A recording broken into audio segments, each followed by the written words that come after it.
Today, my guest is Nick Harris with EXP, with Best Life and Company, Metro Detroit. Let me tell you more about Nick. Now, Nick Harris is a licensed realtor based in the Metro Detroit, Michigan area with a passion for real estate that dates back to his college years. What began as a self taught exploration of real estate investing quickly turned into a thriving career. After starting his journey at United Wholesale Mortgage, Nick knew he was ready to make the leap to become a full-time realtor with just well, I'm going to get to the incredible part in a second, but he basically got his license within 2 weeks, jumped on board, and this is what is really amazing. Since then, Nick has closed an impressive average. This is his average of 103 homes per year for the last 3 years. He does not have a team. It is just him.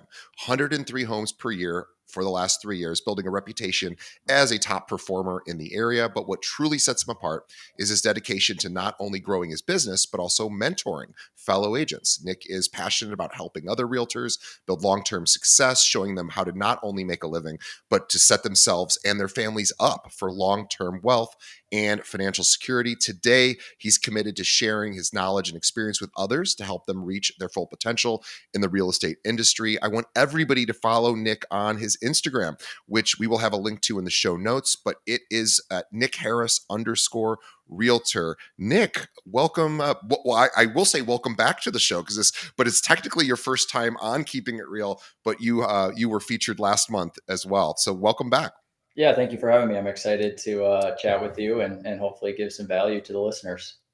I really encourage everyone to go back a few episodes and listen to Nick's first appearance. Now, he wasn't a guest on the show in the traditional sense that he is today, but he was part of our very first ever webinar. And by the way, we have another one coming up. I don't know when this is going to release, but we have one coming up on February 25th. Hopefully, this will be out by then.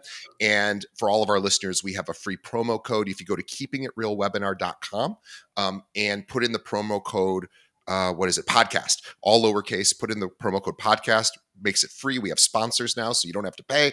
And it reduces the price to zero, and you get to attend again, keepingitrealwebinar.com, promo code podcast. But please go back and listen to Nick's appearance, because what he did was number one, it was incredibly courageous and vulnerable. Nick basically bared his business soul to in a live coaching session. Nick came on board with somebody from the locker room and Brent Scott, who is an amazing coach. And Brent walked Nick through his entire business, where Nick scored himself in various aspects. And, Nick is doing really, really well in his business. And it was a really cool thing, because even as you listen to Nick talk about his business, you will kind of go along with it, and you can score yourself and get benefit from that. So just go a few episodes back, look for the coaching session that we had with Nick Harris. And again, we're doing this again. We have another person we're coaching at this webinar, but we have three sessions that are going on this webinar. First is a top producer. We have Danielle Dowell, who's one of the top agents in Chicago. She's going to be talking about how she's doing that. We have another coaching session with a young agent here in Chicago, Melanie Miller, who's doing 3 transactions a month. She's crushing it. And we're going to talk about her business. And then we have Kim Rittberg to do another video session about how to do better in video this upcoming year. Again, keepingitrealwebinar.com. Use the promo code podcast to make it free. All right, Nick, let's get to you. Sorry about the big commercial there, but I was really excited to continue to do this. And thank you for being part of our first one. Nick reached out to me, which was, I always love it when agents do that. And it was so kind. And he had a lot of nice things to say about our show. And, we just love it when agents listen, and we really appreciate you. So now let's talk about how you got involved with real estate. So walk us through it. How did you make the switch? Yeah. So, and again, I appreciate you having me on. I got interested in real estate, and you mentioned it in the bio, and thanks for that. But got interested in real estate from an investment standpoint. So, I can trace back to like 11th, 12th grade in high school, where I had an interest in real estate investing, knew I wanted to build some type of rental portfolio. And so it started with just self-education. That was my first experience with real estate, all just self-educating. Um, And then I went to college, played college baseball, got my degree in something completely different, like most people do, in health and exercise science. Out of college, became a strength conditioning coach. Then went on to be a personal trainer, and then COVID hit, and so obviously that industry kind of got thrown for a loop. And I took on a position as an account executive at United Wholesale Mortgage. So my first job in real estate in some degree was for a mortgage lender, United Wholesale Mortgage, which is out of Michigan here. And so I was an account executive there. I worked on, it was business to business. So I wasn't having conversations with buyers and sellers. I was having conversations with loan officers and brokers, and loved it. But started to get this feel for the real estate agent side of things. And again, it wasn't something that I considered, again, just self-educating. And that's kind of when I picked up on different, YouTube University, but also podcasts, like Keeping It Real podcast, and started to listen to some things as far as not only real estate investing, but also becoming a potential agent. So when I was at UWM, or United Wholesale Mortgage, my little section got sent home because somebody had caught COVID. So we all got sent home, working from home. And I thought, okay, this is a perfect opportunity for me now to actually have the time to study for my real estate license exam. So first week I was home, was sent home for 14 days. First week studied for the exam. Second week took it, passed it, went back to the office, was actually planning on giving my 2 weeks notice because I wanted to dive in as a real estate agent full time head first. And when I went back, another loop, got a promotion. So stuck with it. I'm like, okay, let me see what I can do let's see what this offers for a little bit. And after about a month of doing it, I was still just I was sitting on my license, not actively doing anything, just waiting. And then made the decision, okay, I'm going to jump into real estate as a real estate agent full time. So that's kind of how like the ball got rolling as far as when I got licensed. And I got licensed back in June of 2021. So this upcoming June of 2025 will be the end of year 4. So I want to skip to the end of your first year and then kind of work backwards. So how did you do in your first year? Yeah. So first year, so again, I started in June. So I kind of look at it in two different phases, right? Because I had June all the way through December of 2021. And then you kind of kick through December to June again as like my first calendar year. So Sure. for my first calendar year, I believe the numbers, I believe I closed around 80 transactions in that first calendar year. And I forgot the volume of that, but our average price point in the Metro Detroit area is around like 350 to 400. Mhm. But I was working with primarily a lot of investors to start, so it was lower price points. Again, it was something that I had a passion for, and at that time, I wasn't yet an investor. I didn't have a portfolio of my own, but knew the lingo, knew the conversation, knew the numbers, knew what people were looking for because I had been studying it on my own. And so that's kind of where I jumped in at first, because that was all I knew as a real estate agent. And my career has progressed to primarily working with primary home buyers and sellers where we sit today. Yeah, let's talk about jumping into the investor space, which is not a common pathway for a new agent, right? There are usually, I'm sure a lot of our listeners would like to add in working with investors onto their client lists, but most agents I talk to do not start that way. They start out as you're doing now with primary home buyers and sellers. So when you were starting out, how were you able to sort of, because, well, let's talk about finding investors, because a lot of times people who don't work with investors might think, well, do I have to have an investor first before I can start, finding opportunities? Yeah. So walk us through the process of, what comes first? You find the deal and then you find the investor, or you find the investor first and then the deal? Yeah, so the way that it worked for me specifically was I found the investor first and then found the deal, right? So I had been running numbers and looking at different things on my own, again, just in my own interest. But for me, it worked out where I found the investor or investors first and then found the deal for them. So for me, again, I came from health and exercise field and I was a personal trainer. I was a personal trainer at the Diamond Club. We have a chain gym here called Lifetime, and it was the Diamond Club, one of the most expensive gyms in the area. So you're kind of around that clientele. And in a lot of that, just normal conversation with my clients that I was training, I noticed a trend of, upwards of 50, 60, 70% of them had real estate investment. Hmm. So it kind of started there, right? Because I transitioned out of the personal training and the health and exercise science field into working at a lender. Then I got my license, but I had those relationships still because I connected on a deeper level with those people. Remember that, hey, they had investment portfolios of their own, whether it was commercial or residential. And so that was a really easy conversation for me. I went right back into them. And so that was a small majority of where I went to the investor first. The rest of it for me was jumping into local REI, like real estate investing groups. So whether you can find something in your local market on, for me, it was Facebook groups. So searching different investor groups in whatever state you're in. For me, it's Michigan, and just asked to join those groups. They have local meetups. So kind of connecting with different people, and just having conversations. It really came from reaching out to people that I knew who had real estate investments from the investment side, but then also getting involved in some of the in some of the networks of the markets through, for me, Facebook groups on in my local area, and going to some of those meetups and just having conversations. Yeah, that's really interesting. So you basically found the investors through, your personal training. And this is brings up a good point for those of us that have part-time jobs.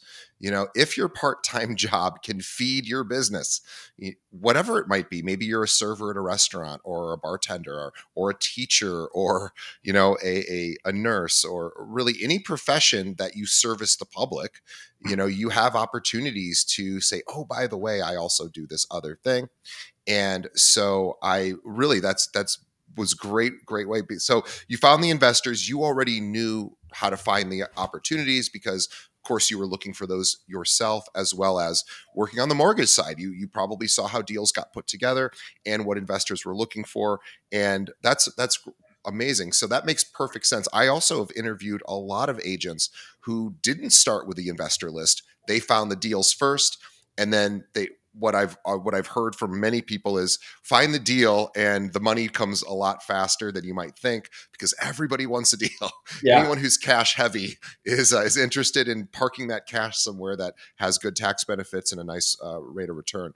So that's fantastic. I really love that. So now, a lot of times people who work with investors stay on that track and that becomes their entire life, or the vast majority of their business. You've decided to branch out and work with primary home buyers and sellers, the retail folks.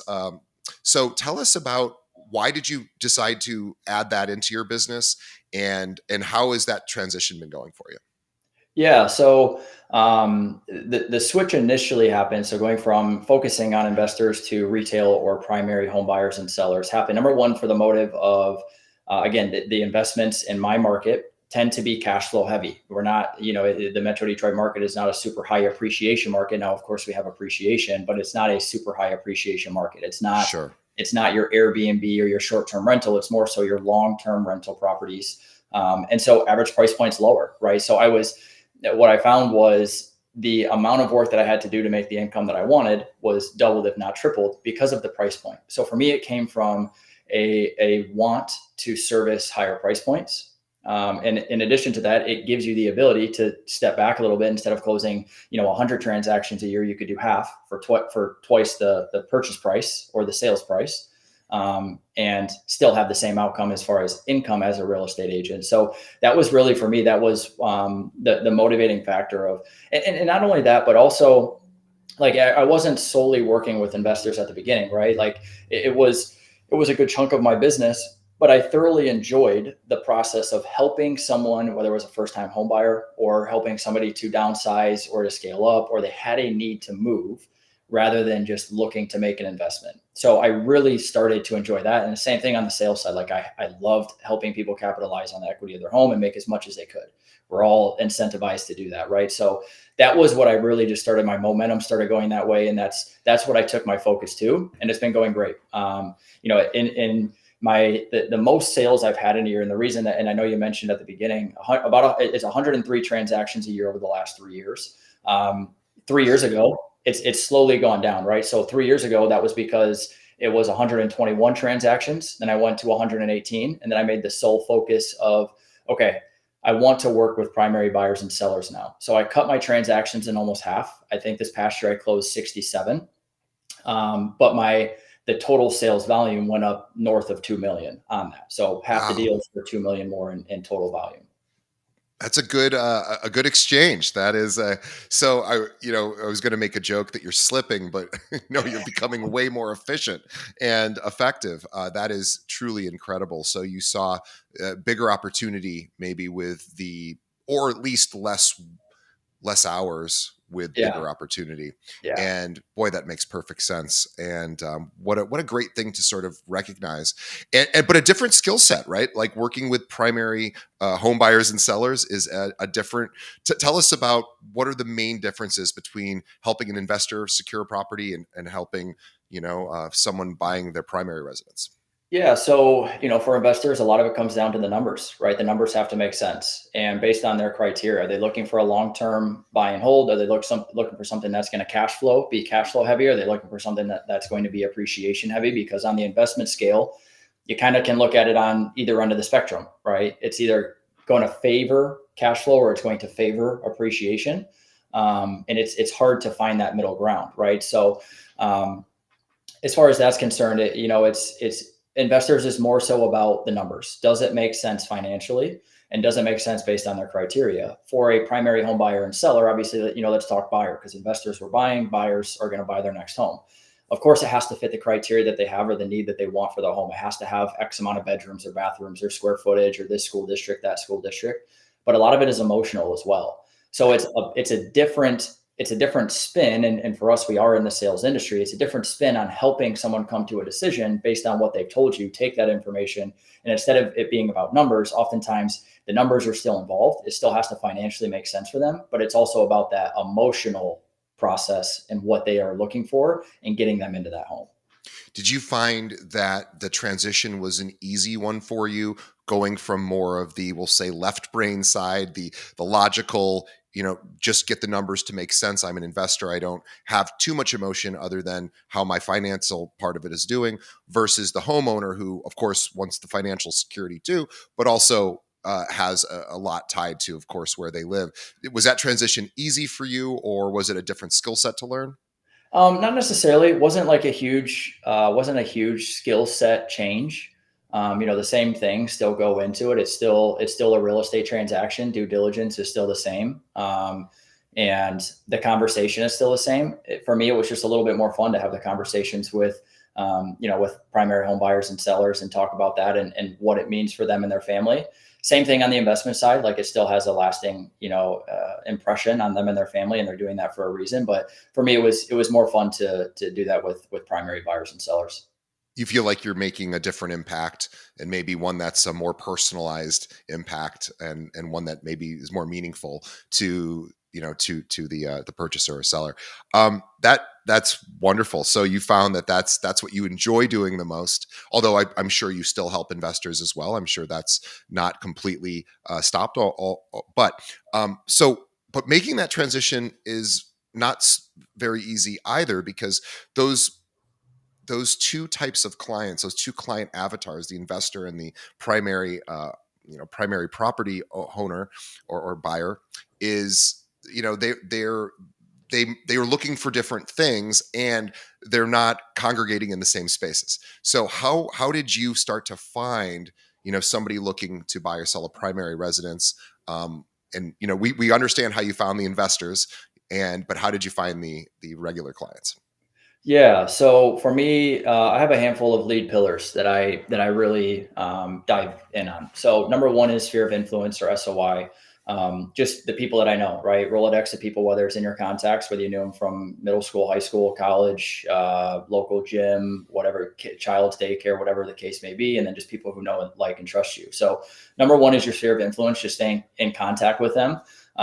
And through that also is social media, right? It's a good medium to stay top of mind and have conversations and stay involved in people's lives. So I kind of group those two, although it's one A and one B. I kind of group that into one because that it's my sphere of influence, and it's the people that I'm regularly staying in contact with. So sphere of influence number two would be past clients and referrals. Obviously, having the ability to work with those type of people and get referrals from them, or have them repeat sales. Maybe they bought a home 4 years ago and they need to upsize and they need to downsize, right? So Number two would be past clients and referrals. And Hmm. then number three, where I get a majority of my business from, is actually outbound prospecting with circle prospecting or geographic farming, and neighborhood dialing. So that's been a huge one for me, because that's allowing me now to get in contact with actual homeowners, people who own a home, that are looking to sell, number one, or potentially looking to sell. But they also, if they sell, they need to move and buy somewhere, and whether it's local, and I can work with them on both of those. So it gives, it's the same client for two transactions, or they may be looking to move out of state, and so it's a good referral, passive approach to the real estate business as well. I want to tackle all three of these. I've been taking notes because I don't want to miss any of this, because you have first of all, you know your numbers, which is amazing, and you also understand what's working for you and what isn't, and how to make refinements. So I want to start with sphere of influence, because that might seem the most obvious to our listeners. Of course, we should be staying in contact with the people that already know, like, and trust us. And you talked about using social media as part of the strategy for that. And I'm assuming also reaching out directly to those people, the one-to-one conversations, maybe, I don't know if you're texting or phone calls or email or all. But can you walk us through a little bit about how do you stay in touch with your sphere? Yeah, so a couple of different, and again, I call them my game plans or my plays. Again, coming in from the athletic background, like if I have a game plan in front of me, it's easy for me to implement. So I have a couple of things that I do on a regular basis, during a normal work week. So Monday through Friday. Monday through Friday, I do what I call a social 333, and you can plug whatever number you want into that. Maybe do a social 444, 555, whatever it is. But for me, social media, I'm going to follow three new people a day. So that's the first three new follows, whether it's Facebook, Instagram, whatever medium that you're on. You following them. Correct. Got it. Correct. Yep. So it could be mutual friends. It could be, if you go to your local gym, or you go to a restaurant often, or you go to whatever it might be, your child's daycare, and they have a page, you might just see that, follow three of those people, and it now puts you in front of them. So this is again, just building that database. So number one is three new follows or friend requests. Number two is three comments on a post, whether it's a reel or someone's post. And then the third category is three direct messages. So it's three follows, three comments, three direct messages. Again, just staying top of mind, staying relevant, nothing to do with real estate at all. It's just being involved in people's lives. Maybe they got married a week ago and you saw them post about it, so you're going to comment or send them a direct message.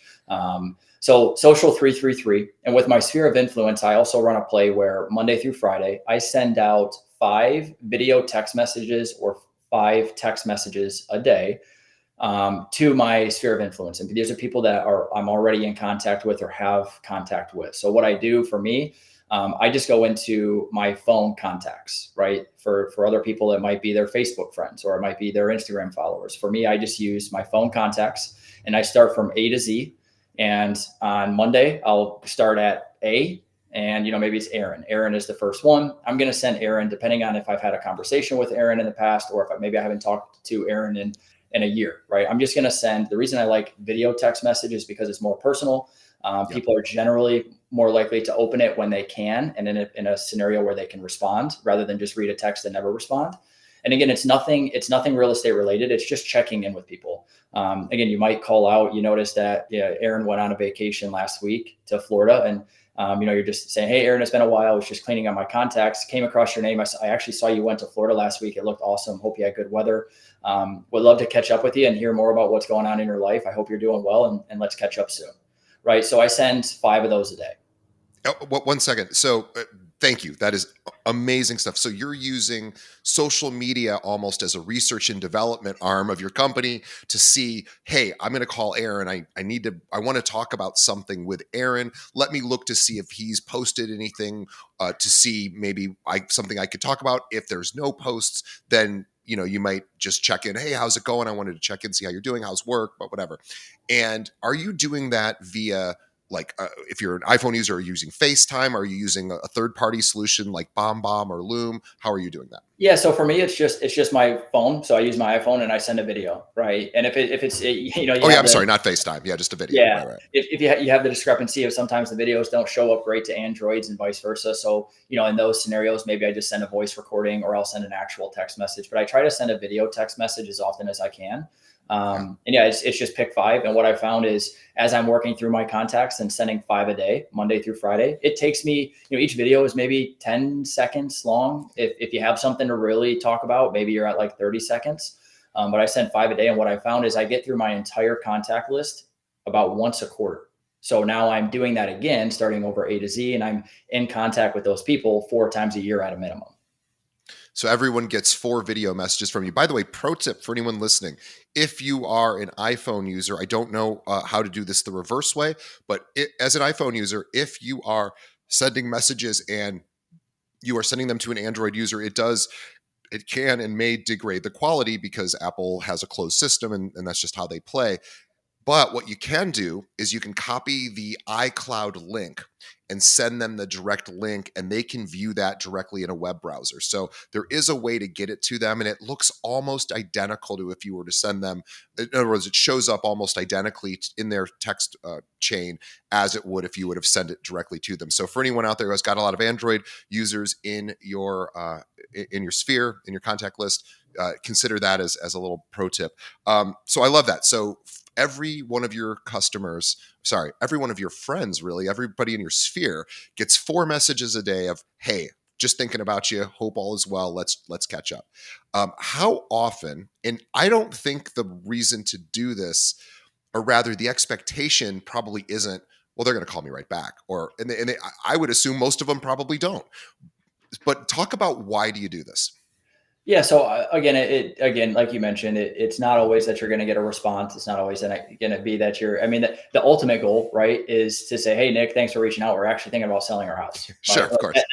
That's almost too easy, right? But that's up to the gods, right? Right. So yeah, Right. So, I mean, the hope out of it is that you at least put yourself in front of them, right? Even if they're not in a position to respond, even if they never respond, they heard from you. They might like the message, or at least they got it, right?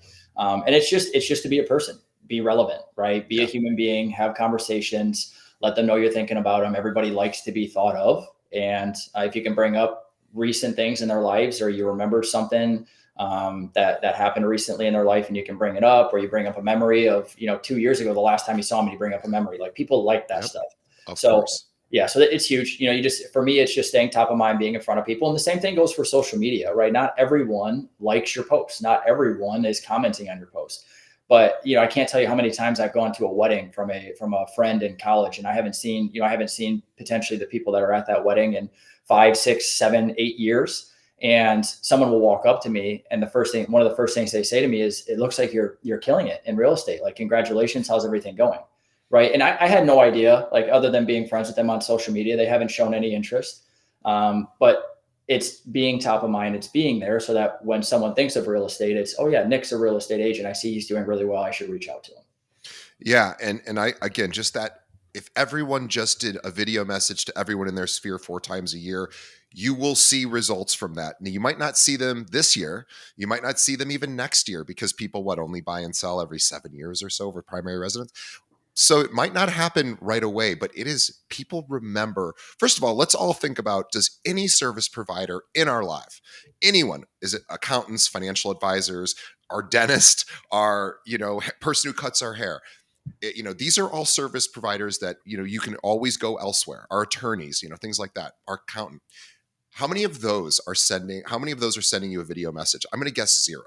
So just by doing this alone, you're not only differentiating yourself from most realtors, 99% of realtors don't do this, but 99% of the other people they pay for various services aren't doing this either. And you're not asking them for anything. You're not saying, I need a sale this month, I hope you're ready to buy or sell, which can come across in some of these messaging if you're not really showing authentic interest. So Nick is doing something very, very smart. And he's also an authentic person. He's doing this because he cares about people.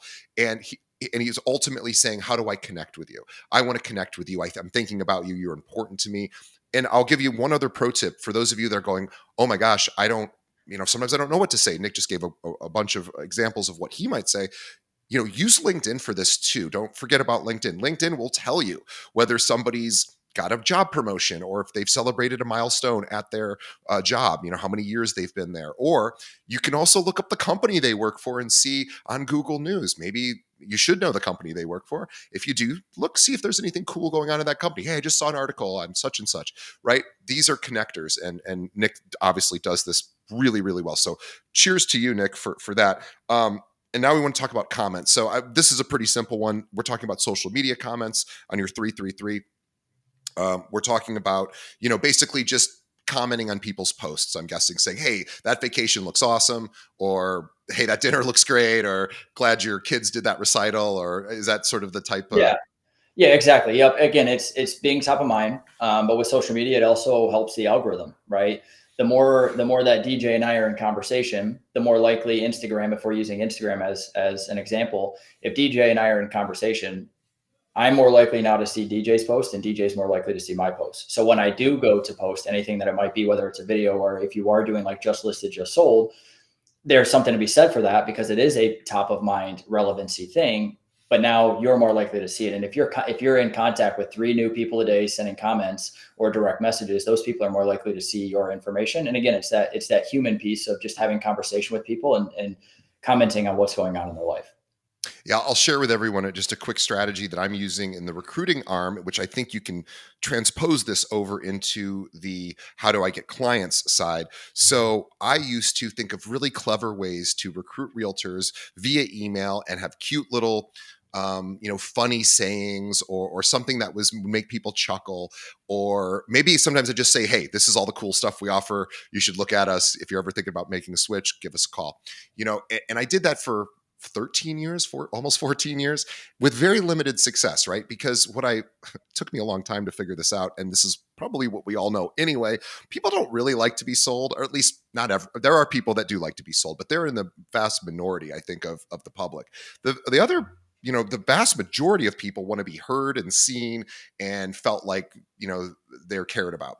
So how do you demonstrate that in a reach out? Well, Nick just gave you a whole bunch of reasons. Know what's going on in their life. Reach out to them. Comment on their posts. Send them a video and ask them how their kids are doing, or how X in their business or their life is doing. But what I started doing for recruiting, and Nick, I want to get your impression of this, is now I send basically a 2-sentence email, even if it's somebody I've never talked to before. And usually I'll know that I'll know something about them. So I'll say, hey, I noticed you're up 300% this year. Like, that's incredible in this market. Just curious, how are you doing that? I'd love to find out more about you.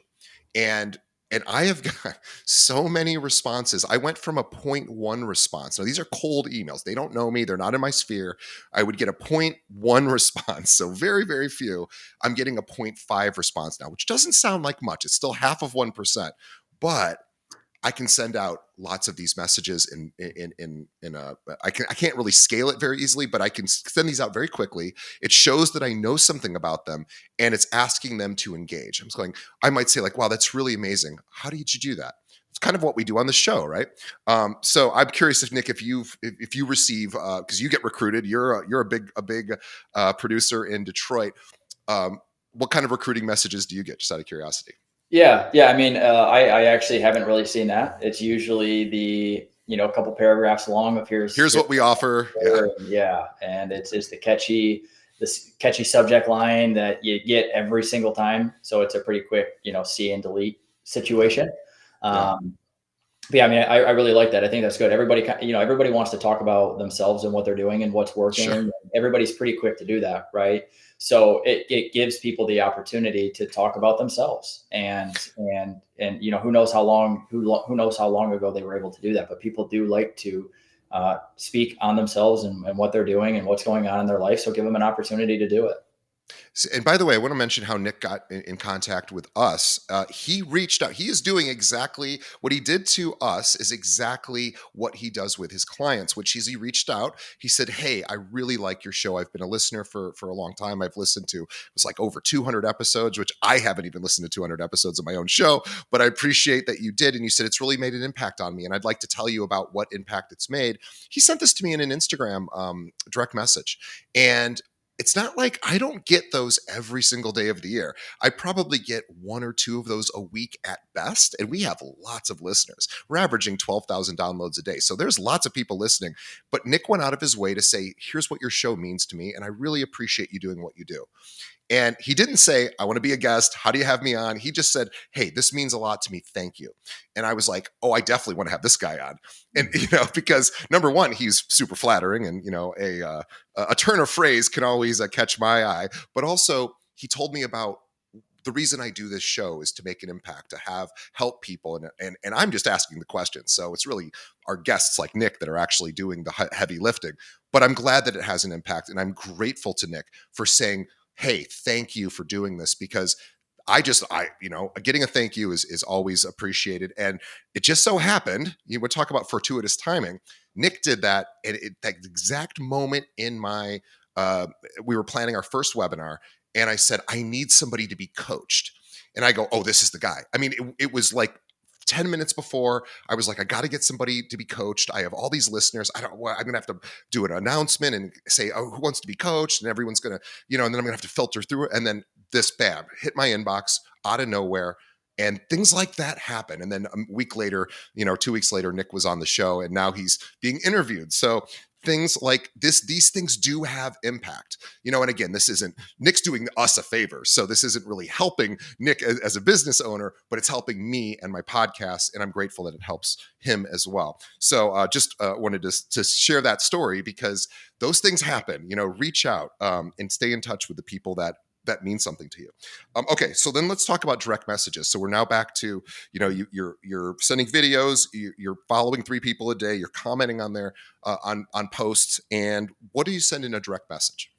Yeah, so I think number one, the lowest hanging fruit when it comes to sending a message is Facebook, because Facebook every single day gives you a list of whose birthday is it, right? Whoever's birthday is today, and if you have north of 500 friends that you're following or that you're friends with on Facebook, I can guarantee it's at least someone's birthday today, right? So that's kind of lowest hanging fruit. And what I do there, again, it's the personalized message, right? So rather than just posting on their wall, like potentially hundreds of people are going to do, send them a direct message or send them a text message. But in terms of social media platforms, send them the direct message and whatever personal spin you want to put on it. That's a good one to do. And then very similar, like if it's not a birthday, again, it could be, let's say you've made it through your 3 comments and you're looking for another reason to reach out to someone else. So it could be a story, or it could be a feed post that they posted on. And again, they went on vacation, or they just got married, or they just had a baby, or their kid just, scored the winning goal in their soccer game, or whatever it might be. It's a reason to reach out and again, just send a personal message. And again, it helps the algorithm. So you're just staying on top of mind and being in front of people. Love it. Now I want to quickly just ask about your content that you post that is, on social media. So how often are you doing it, and what types of content are you posting? Because we talked about how you're interacting with followers and friends, but what are you actually posting, if anything? Yeah, yeah. So I utilize 2 platforms regularly: Facebook and Instagram. Those are kind of my 2. Those are where I'm at. I really like Instagram. I just like the platform of it, but also it's easy for me to use, and that's where I have most of my interaction. So what I'm doing is I'm trying to put up anywhere from 3 to 5 stories a day. And those are just days in the life, right? That's if I'm on a showing or if I'm on a listing appointment, I just sign, if I have a listing coming soon, or, you're at a showing and you see something funny, like use that opportunity to post and put it on a story. I use my feed. I'm usually posting at least once, if not twice a day on my feed on Instagram and on Facebook. I do utilize just listed, just sold, right? And for nothing else but to stay top of mind, to let people know, hey, I'm doing business. And again, it goes back to that scenario where I'm at a wedding, haven't talked to somebody in 10 years, Yeah. and we've been friends on Facebook, and all of a sudden, hey, Nick, it looks like you're doing great with real estate, right? Yep. Though people are going to see it, right? So, but I also try to do more value add post as well. So, I do a lot for I have been starting to post more for the agent community, like best tips and tricks and what I'm doing that's working. And so I'm doing a lot of that, like reels in the on Instagram, where that has become a big piece of my real estate content, or my Instagram content is actually geared towards real estate agents and helping them. So again, for a real estate agent, it's just top of mind. Post what you're doing, do the things you're doing. If you're brand new, one of the things that I started with, anytime you're going to a showing, or even if you don't have a showing scheduled, right? Like for the brand new real estate agent, and I say this all the time, the brand new real estate agent doesn't have any clients.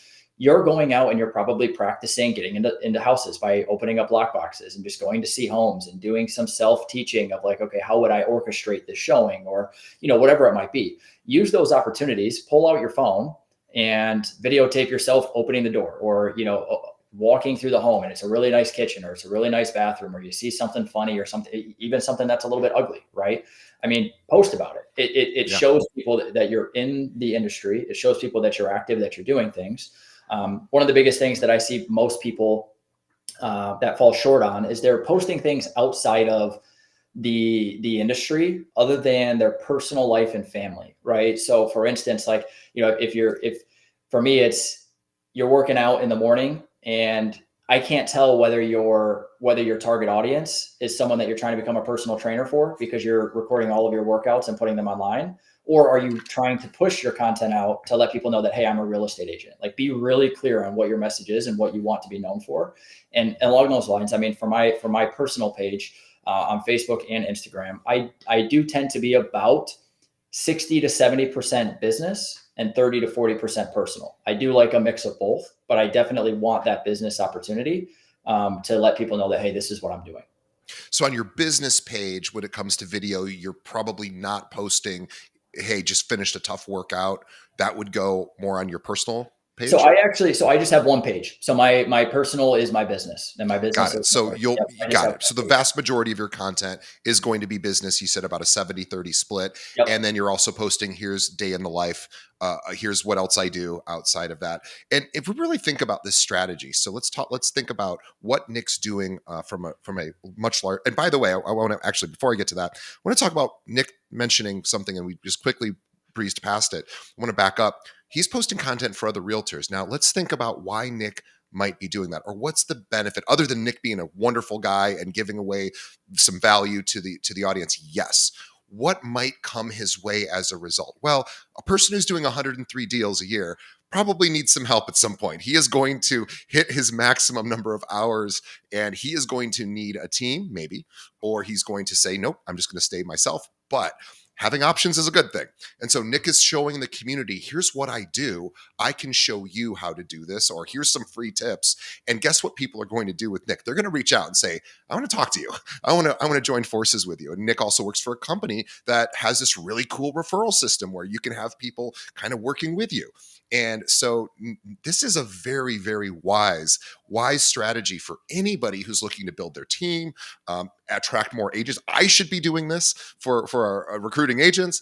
So that is a really, really smart strategy. And also, at the very least, even if it never attracts another agent, you're helping people, which is incredible, right? So Nick's doing all of those things, and yeah, so I would incredible say, stuff there. I would say one more thing. One benefit of that too is it gets you recognized by other agents in your market, right? So They feel like they know you.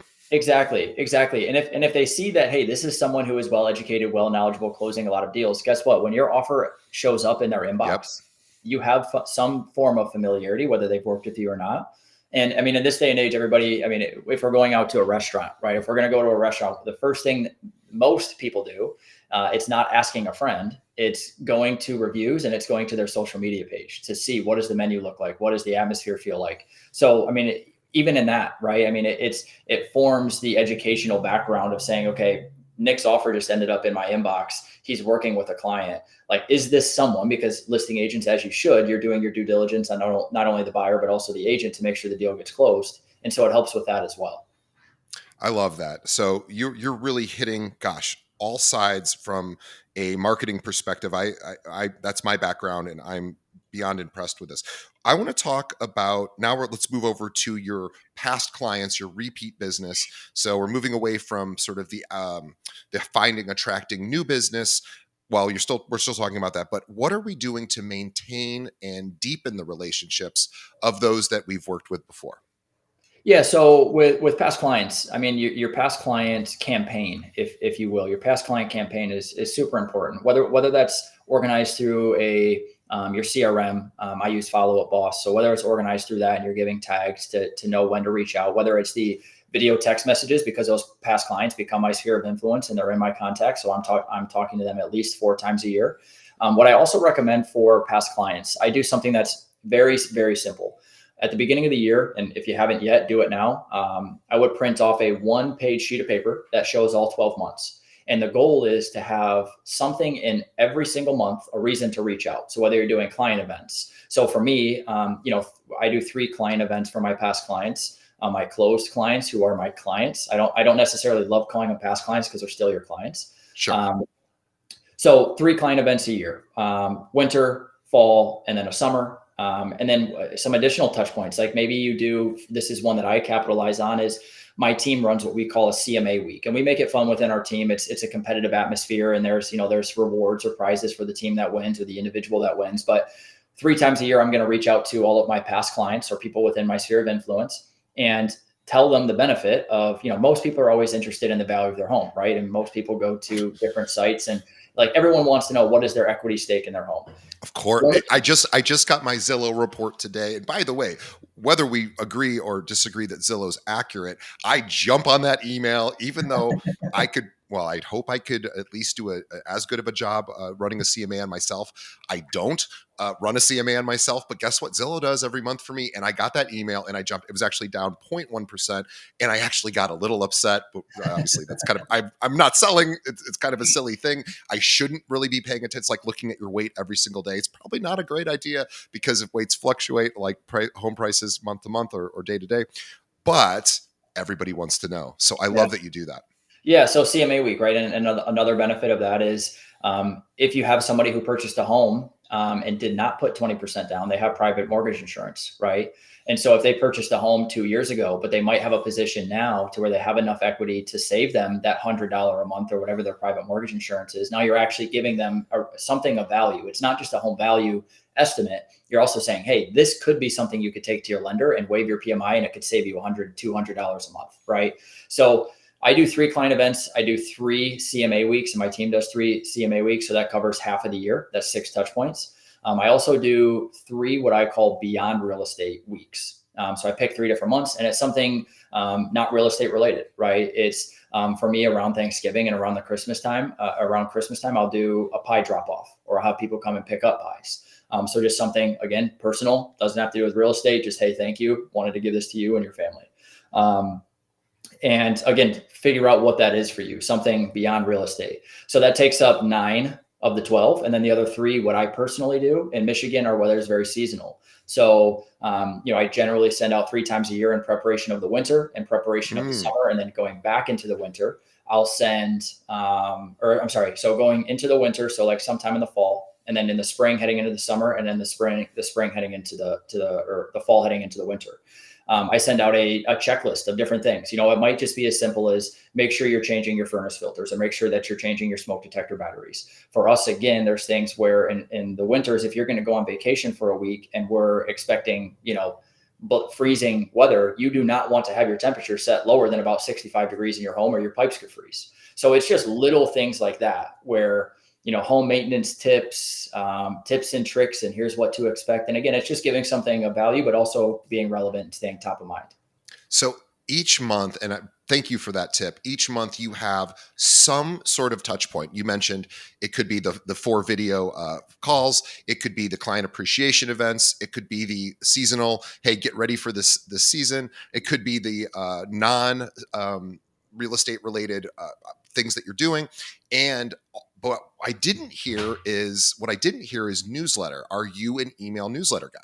I am not. I am not. So Interesting. yeah. So you're the first person I've talked to that are it's not. Now, why are you not doing an email newsletter? So for me personally, it becomes one of those things where number one, it can become repetitive and we're kind of fluffing it up. And so for me, it's I want to give tactful outreaches with actual value. And I want it to be personal, not something that they feel like is being spread out throughout 200 different people, right? So for me, I mean, it's just a personal preference. It's something that I haven't done for that reason, and that's really the only reason why. I, I wrote an article for a real estate magazine once, and the title will tell you my opinion, which was nobody wants to read your real estate newsletter.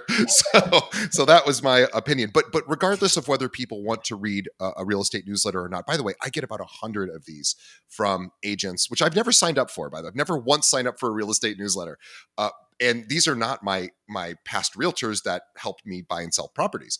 These are just other realtors who are like, hey, he's on my contact list, he's getting my newsletter. And, it's fine. It's nice. It's whatever. I've never read one of them, not Mhm. one. And maybe I'm different. Maybe your clients, everybody's clients love to read that. I don't know. But certainly I don't read them. And again, it's also what everyone else is already doing. Yeah. So you don't need to send out a real estate newsletter. The person sitting next to you probably is.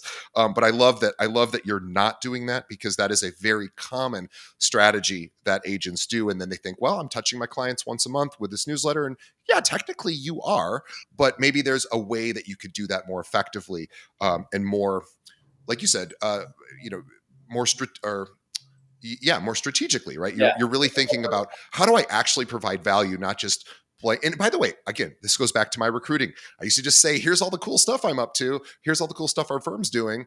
And nobody really cared that much, as Right. much as I thought it was cool. And I went, oh yeah, because every firm says that. Every firm says they're have the greatest support, technology, and training. Everybody says it. Yeah. So it's not all that differentiated. It's more about getting a personalized, some personalized attention. Okay, now I want to switch to, so by the way, that takes care of your repeat clients, because they're, and again, repeat clients or ongoing clients is really the phrase. You are touching them in some way and in different ways every single month. And so they're getting a lot of contact with you and your business, but in really fun and engaging ways. So I love that. And now let's get into circle prospecting. For those of us that don't know what circle prospecting is, could you explain that?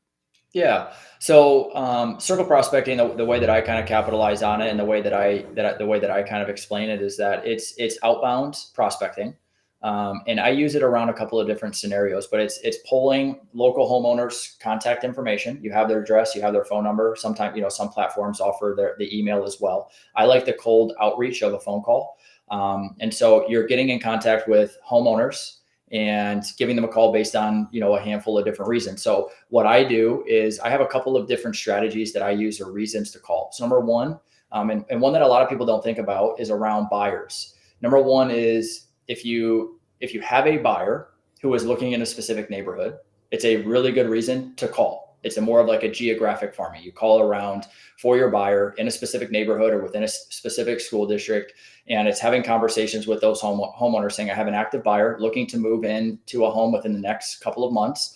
Curious if you've had any thought of potentially making a move or selling your home, if you got a price that made sense, even if it was off market, right? I love that piece of it, because a lot of people, the guard kind of comes down. It's like, well, I don't want to get my home ready. I don't want to have a ton of people come into the home. And what happens if someone steals something? And, all of the things that happen with that. So buyers that are looking in specific areas. The other reason I use it around my buyers is, let's say they put in an offer on a home, and maybe the offer didn't get accepted.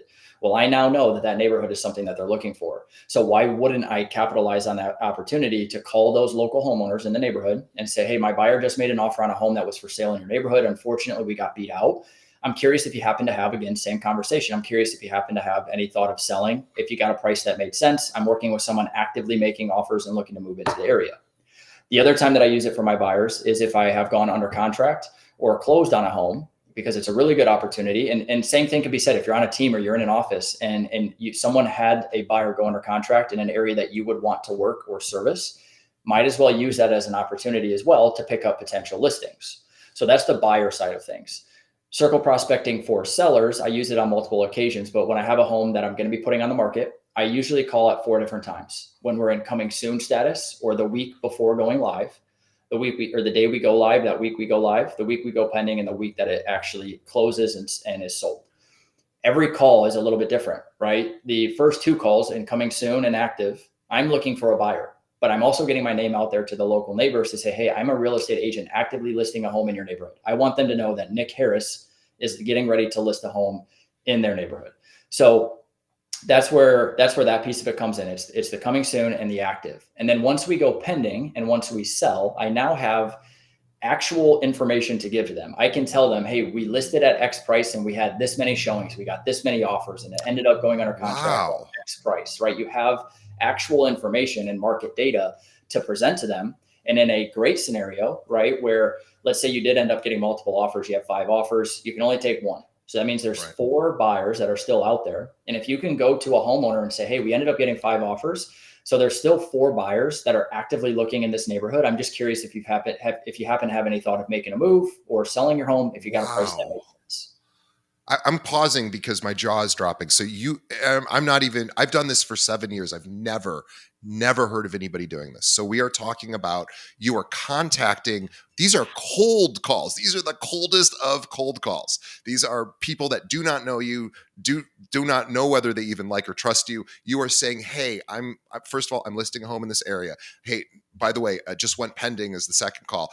Third and the fourth would be, hey, here's what just happened, and we had a lot of showings, we had a lot of offers, and I was curious, and here's what happened. Would you be curious in participating in this in some way?" That is unbelievable. That is amazing. What are the responses when you make these calls? Yeah, so you're going to get a mix of everything, right? I mean, you can kind of go on both ends of the spectrum. You're going to have the person that says, "Yes, I've actually been thinking about it. We'd love to have you over today," and then you're going to have the people who can't hang up on you fast enough, right? So, and then anything in between. It's all about having those tactful conversations, and these are the conversations that I have with the agents that I help coach and mentor, if you will, and that reach out to me. And these are the conversations that I have with them about how to best script and put into words to keep a conversation going, right? Because if they're not quick to get you off the phone, they have some interest at some level, right? There's some interest, even if it's just knowing the value of their home. So how can you continue that conversation to again be top of mind when they do think about it, but also get in front of them, whether it's a home estimate or just to give them data, even if it's just to get their email. Now they're in your database. You have a name, Right. you have a number, you have an address, and you have an email.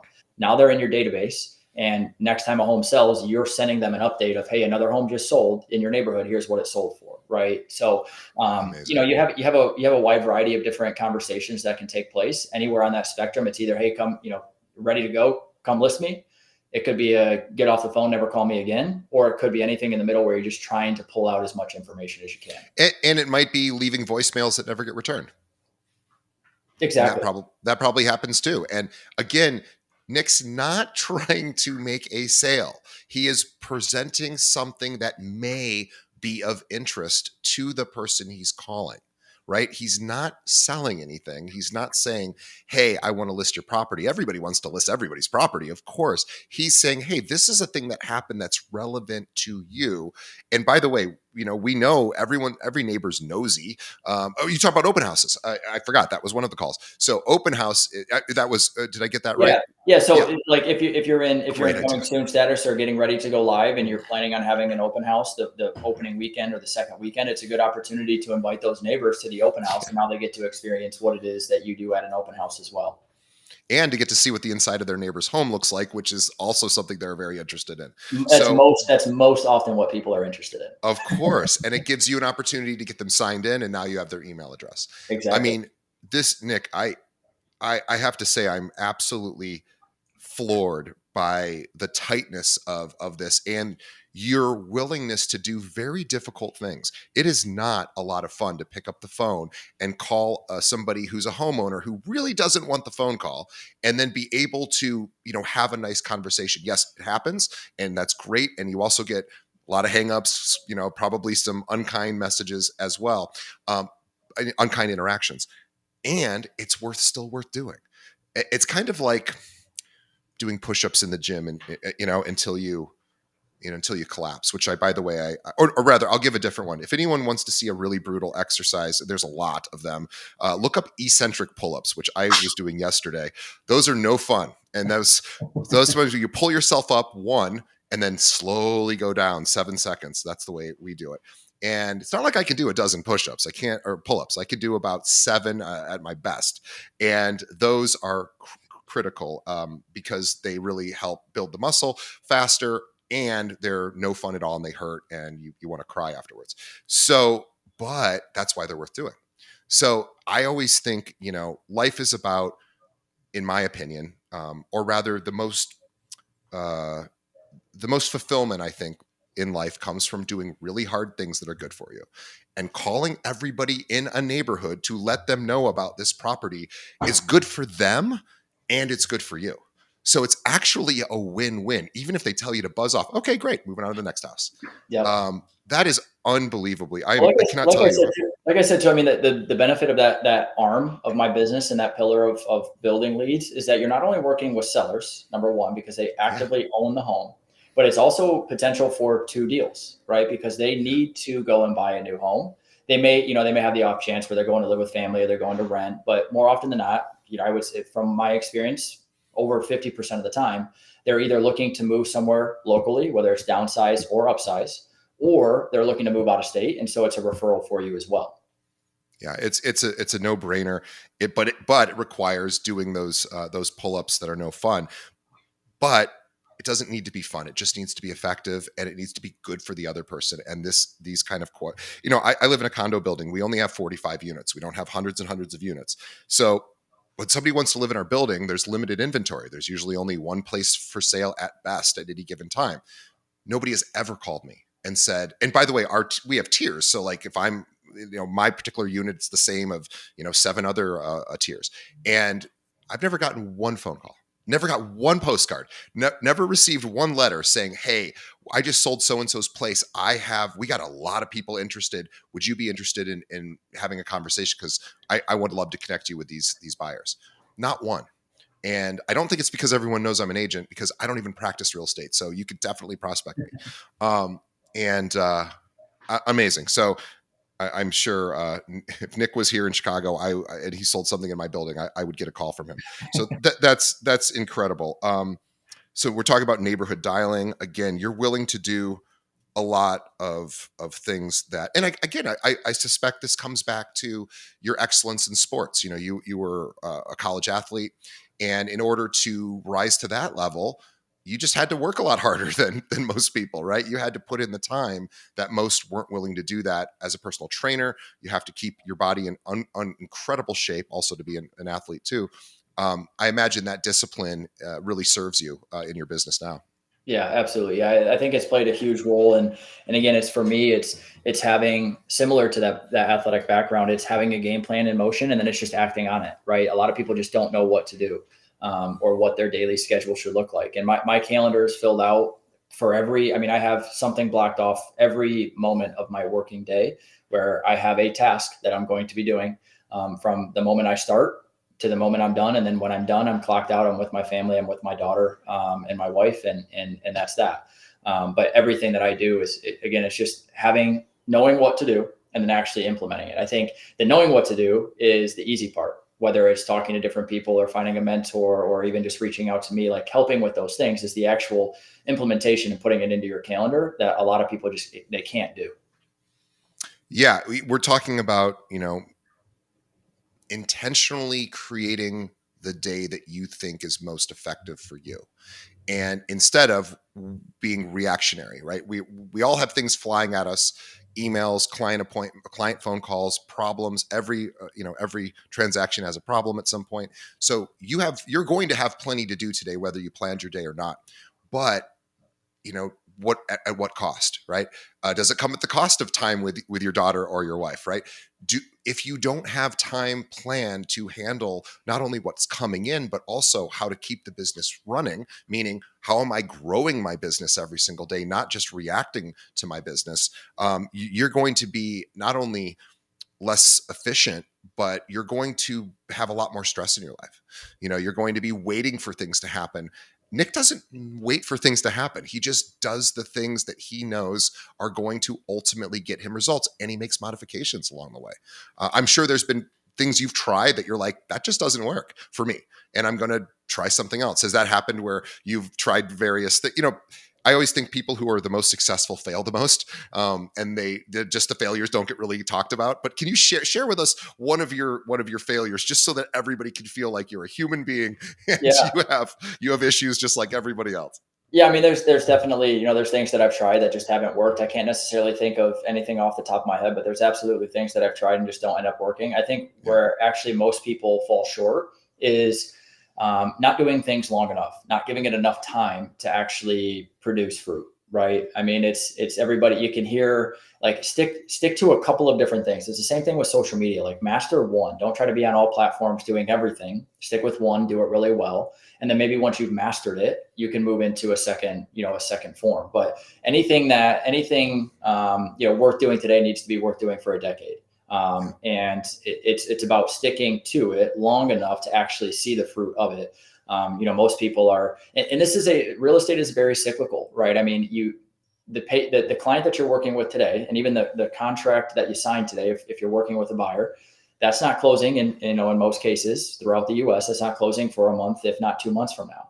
So even the work that you're putting in today doesn't bear fruit for at least another month or two. And the same thing can go with generating leads, prospecting, and whatever you're doing, working on your business and in your business. It's not going to have it's not going to have a payout today. Do it long enough to give it time. And so generally my recommendation is if you can stick with something for about 6 months, do it for 6 months. If you're absolutely seeing nothing from that, then you have two options. It's either the platform or whatever you're doing is not working, or you need to change the way you're doing it.